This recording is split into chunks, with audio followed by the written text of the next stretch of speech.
And that little bit of reggae music was by a band called Soja, Soja, Soldiers of the Ya Army. They are based here in my hometown, just a little south of Washington, D.C. I believe they're based in Arlington, Virginia. Quite a popular group. I think they have a recording contract. They're apparently going big time now, although, like everything else, I thought they were cool back when nobody else would listen to them. But you are listening now to the United We Strike Radio Marathon, January 11th, 2014. It's about 6:30 in the evening here on the East Coast of the United States, and I'm about to bring on Mr. David Frank, who I think you'll find has some interesting ideas as to a solution to some of the problems that so many have discussed. We all talk about the problems, but what are the solutions? David Frank may not have all the answers, but he's got one that some might just find interesting. David Frank, you are live, sir. How you doing today? Hey, good, Gary. Nice to be with you, and thanks for everything you're doing. Well, shoot, man, I just sit around pushing buttons, I tell you, I don't know if you noticed, but I screwed up earlier when I was producing for Dean Lloyd and Am Rosen. I thought I had my system here all set up right, and I had left a microphone open. And they kept telling me that they were hearing background noise. They were hearing things typing, and they were hearing a chair squeaking and all that. And, I kept saying, no, I'm muted, man. I'm muted.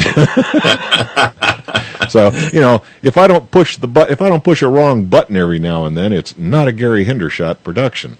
You're only human, right? Well, hey, yeah. But, let's get into this. You've been around for a while. When did you publish your book on this topic? I published the book about 3 years ago. And of course, it's been a phenomenal seller, right? I mean, 2, 3, 4 million a month. Everybody wants to read about this and get an idea of how we might fix this broken system of ours, right? Oh, yeah. Everybody wants to roll up their sleeves and fix the system. Sure. I wish they did. That'd be great. The problem is, I think everybody really likes talking about the problems, but nobody really wants to get down and talk about the solutions. And, I think we've just got to take a step back, Gary, and realize that, we just don't live 235 years ago. We're trying to use this 235-year-old system that has had problems, over the last couple hundred years. And we're just surrounded with all this miraculous communication technology. And all I'm saying is let's put the components together and use it. And instead of relying on the federal politicians or the state or the local politicians to come up with the solutions, why don't we tap into 300 million brain cells or people across the country, and let's ask them their solutions to fixing the environmental problems or the educational problems or a better tax system or a better healthcare problem. Better healthcare problem or solution sure wouldn't be hard to come up with after we've seen some of the things that they're pushing on us, but the answers are out here. I remember this slogan, and it went, a great doctor doesn't have all the answers, he just knows where to find them.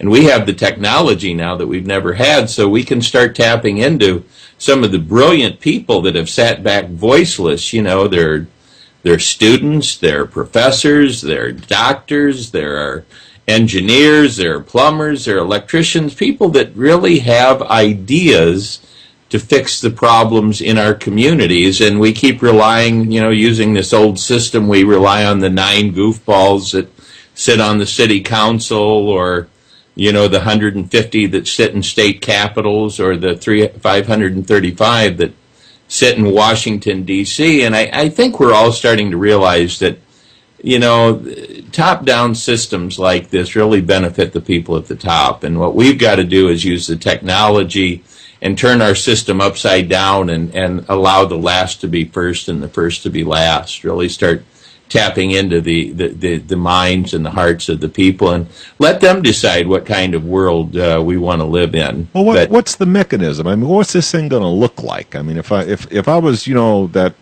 anal probing gray space alien who just flew in from Alpha Centauri or Zeta Reticula or whatever, and I put my telescope on it, and what would I see? How's this thing going to work? The answers are right in front of us. We're using the television right now to program society to be oversexed and overviolent. And what I want to do is I want to use the television as this miraculous tool and let that be our local issues television and radio channel so that we can start coming up with these solutions in our community. And when people do have ideas, they can present their ideas directly to the community. We don't want to present them to the politicians because we know federal, state, and local government is where great ideas go to die. And what we want to do is present our ideas directly to the community. We want people to be educated on these ideas, so we want to debate these ideas. We want to look at it from different perspectives and then videotape those debates so that the community is educated on these issues. And then we want people to be able to vote with any touch-tone phone. We're voting on American Idol and CNN and Fox and Dancing with the Stars. And people will be able to vote with any touch-tone phone on any issue that is being presented over their local issues television and radio channel. And their call will go into a computer database that will have their citizen participation identification number. When they want to vote on an issue, they'll call a local number. It'll go into the computer. They'll be identified with an ID number and PIN number. They'll be asked what issue number they want to vote on. Press 1 for yes, 2 for no, count the vote. Block them out from voting more than once, and we can now have decisions made in a 21st century way of the people, by the people, and for the people. Well, now, it sounds like a good plan, assuming that you've got a critical mass of people who are willing to participate. Why is it that I have this picture in my mind of a bunch of old blue hairs in tennis shoes? They're going to be the only ones casting the votes, and all the normal people who have to get out there and work for a living and are running families and, the normal, average, everyday, run-of-the-mill problems that folks have to deal with. I mean, we have a problem with participation in our current system. I think where I'm trying to get is how are we going to encourage participation in your system to where the people will actually have a voice and it's not just, the blue hairs in tennis shoes that are being listened to. Well, the blue hairs in tennis shoes really aren't that bad. I think that's our greatest natural resource that we really haven't tapped into. And what we've been doing over the last 40 or 50 years is throwing all that knowledge and wisdom into retirement homes or nursing homes. And all of that information that they've been collecting over the years from all those great mistakes that they've made is really going to waste. So we really want to tap into those gray hairs that are sitting out there waiting because, I'm 65 now, and I remember seeing America when it worked. It was before Vietnam. Those days were called the happy days.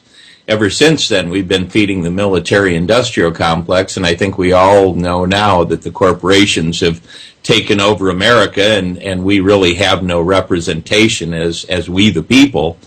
But I think that what really needs to happen is we need to tap into these people and really start, like I said, fixing our community from the ground up.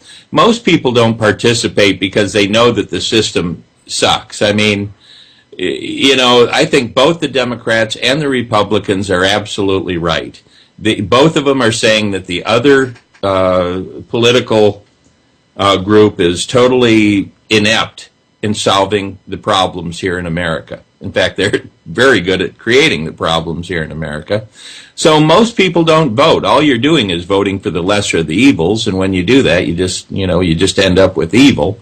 And I think the decisions that they've made have definitely proven that. They're all bought and paid for, and whenever you have a bought and paid for decision, it's sort of like bribing a judge on a bench or a juror or a politician. Whenever they accept money, campaign finance money or whatever it is, they're always going to accept that money to render the wrong answer to the issue. And that's why nothing makes any sense in this country anymore. That's why the education system doesn't work anymore. The judicial system is totally corrupt. The penal system's totally corrupt. The healthcare system is a mess. And that's why we've got to take control of these issues, starting in our own communities, and start, pulling the weeds and planting the flowers, coming up with great ideas. And when we find things that work in our community, we'll share that information with all the other communities. And when they find things that work, they'll share it with us, and we can start rebuilding America from the ground up. But really, when you look at the system, all it is a top-down system. That's what the mafia was. That's what a lot of these corporations are, and that's what the government is. And top-down systems always benefit the people at the top. With the technology that we have now, we don't need to be victims of a top-down system anymore. We can now be part of a ground-up system and just make it really easy for people. They're already watching TV, and while they're channel surfing, all of a sudden they're going to come across their local issues channel. They're going to see, somebody that they know from their community presenting an idea. They're going to see people from their community that they probably know debating the idea, and then they're going to vote on the idea, and then they test market it in their own community. And like I said, when they find things that work, they share it with everybody else. And that's what we need to do. We've got to stop relying on the bought and paid for politicians to come up with the solutions to the problems. They don't have the solutions. Remember the word politics. When you dissect it, a tick is a bloodsucker. Politics means many bloodsuckers. What are they good at? They're good at sucking our blood. They're good at stealing our money. They pass these laws that are legal ways to steal our money. We're now working 190 days out of 365 for the government, which means we now work more for the government than the government works for us. It really doesn't work for us anymore. And that's why we've got to use this technology to change it.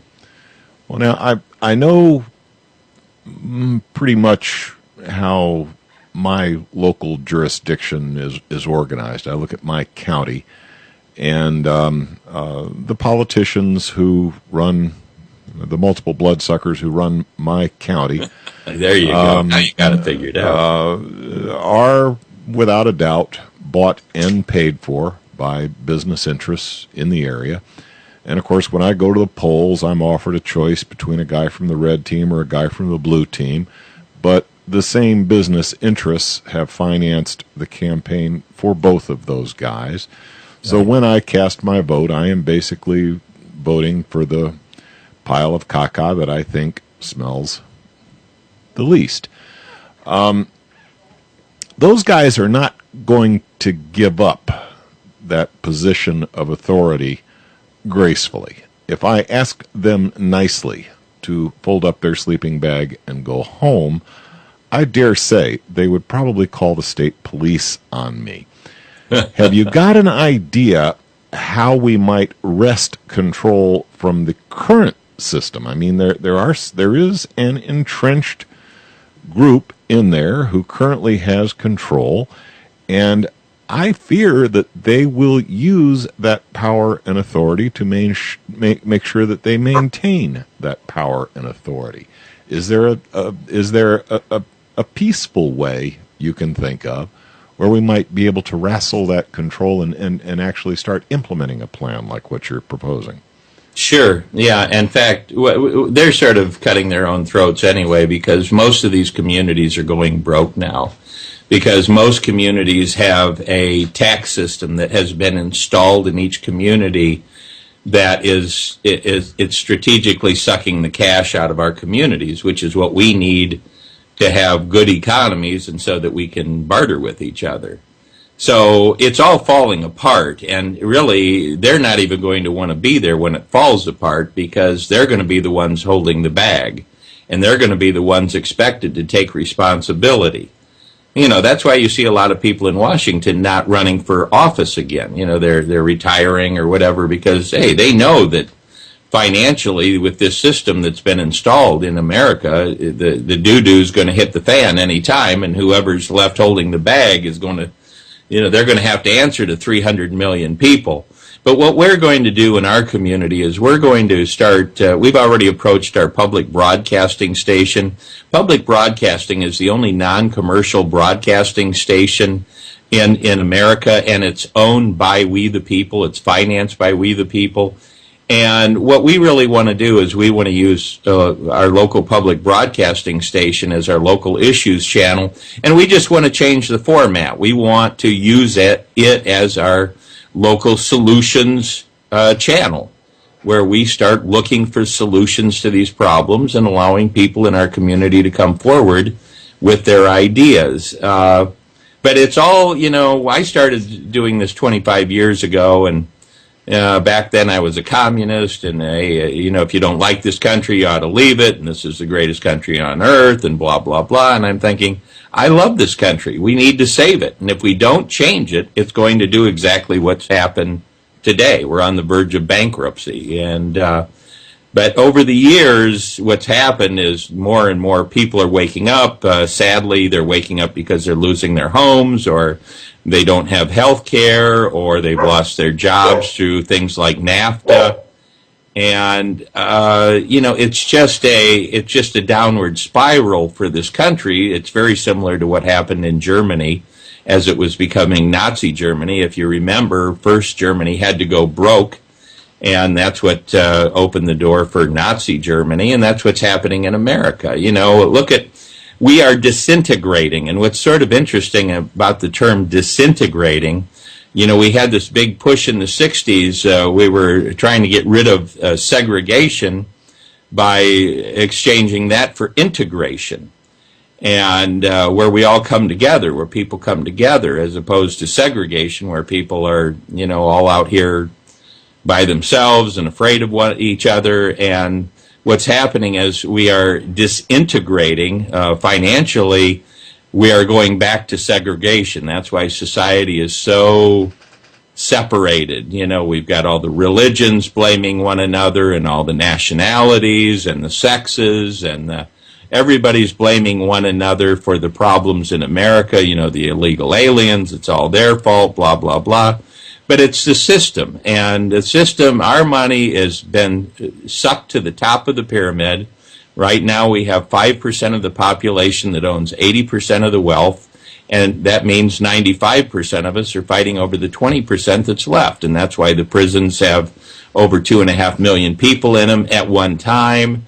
We have all these people on probation, we have all these felons, and it's because when the economy gets bad, crime goes up.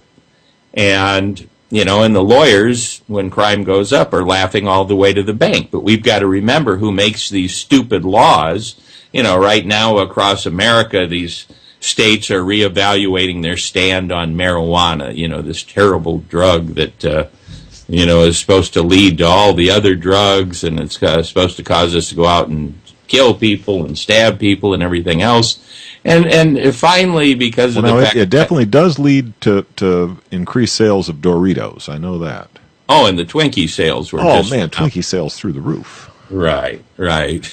But now look, this is what the government created, and now that marijuana is finally sort of coming out of the closet, and people that have used it or want to use it are coming out of the closet, we're starting to realize all these benefits that marijuana has. I just saw a report on the news about a lady whose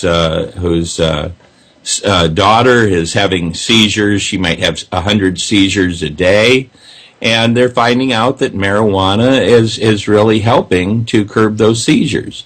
So, why would you keep something like that from society, other than to feed the judicial system where the lawyers made a lot of money, and the penal system where the lawyers made a lot of money?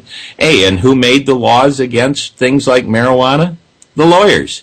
And that's why we need to have a system where we have issues of the people, by the people, and for the people, as opposed to of the lawyers, by the lawyers, and for the lawyers. And of course, now you've even got the prisons. A lot of the prisons now are for-profit private enterprises, too. So there is a significant economic advantage to keeping so many people imprisoned. And I suspect that's part of the reason why we have more people in prison here in the United States than they have in communist China, even though China has roughly 4 or 5 times our population.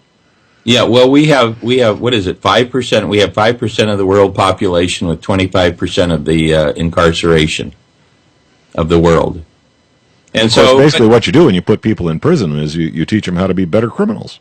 absolutely, absolutely. And it's a diabolical system because the more beds they fill, the more money they make. And the worse they treat their prisoners, feeding them crap, low cost kind of food, their bottom line is bigger. So the people that run these prisons can, write themselves big checks.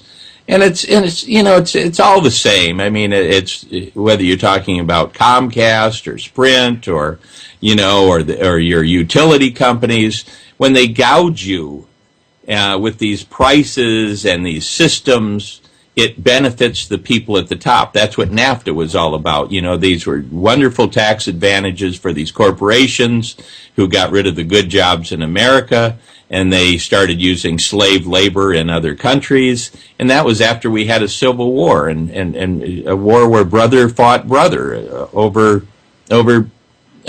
not only slavery, but a lot of it was about slavery. And here we are. We got the people in Washington promoting, using slaves in other countries. And I remember when they started pushing it, they talked to the American people like, well, you aren't smart enough to understand this economically, but we've got some of the finest economists in the world, and this is really going to be a wonderful thing for America. But they forgot to say the American corporations and the CEOs and the CFOs that run these corporations. And that's why we've got to take this country back. We're either going to have our lives controlled by the corporations or by we the people. And I'm pretty sure that our founding fathers thought this isn't what they had in mind. They really believed in we the people, but they didn't have the technology to tap into we the people, so they had to rely on the politicians, and the politicians have been bought off. They've sold our future down the toilet. We got to take it back, but the way you do it is you do it starting from the ground up, community by community. We've got to remap America. The politicians have been remapping America with gerrymandering. The Postal Service remapped America with zip codes. Phone company remapped America with area codes. We can now remap America very quickly where it looks like a honeycomb. Your community will be a hexagon. The nucleus will be a local issues television and radio channel to send your ideas out to the community. A computer database containing your ID numbers so that when you vote on an issue, you're identified and you're blocked from voting more than once. And we can now have decisions made by the people, and we really don't need these politicians anymore. All that information is on our website. Our website is onevoicenow.org. onevoicenow.org. And if I wanted to study this in depth, and I actually wanted to part with a few shekels and buy your book, is there a link on your website where I could send a little money David's way and maybe entice you into fleshing it out with perhaps another publication? Absolutely, that would be great. But the plan is in the book, and what I'm trying to do is, I don't make any money off this book. I mean, it's really cheap. Oh, come on, man! I know you're driving a Cadillac, you're living in a 10,000 square foot home in the suburbs, and you're talking all this trash. But in reality, you're a rich publisher. I know how this works. Well, you caught me, Gary. No, I appreciate it very much, and I hope people really do get the book. But I'm not doing this for the book. I'm really doing this because I love this country. I'm 65 years old. I've had cancer a couple times, Lyme disease, the whole bit.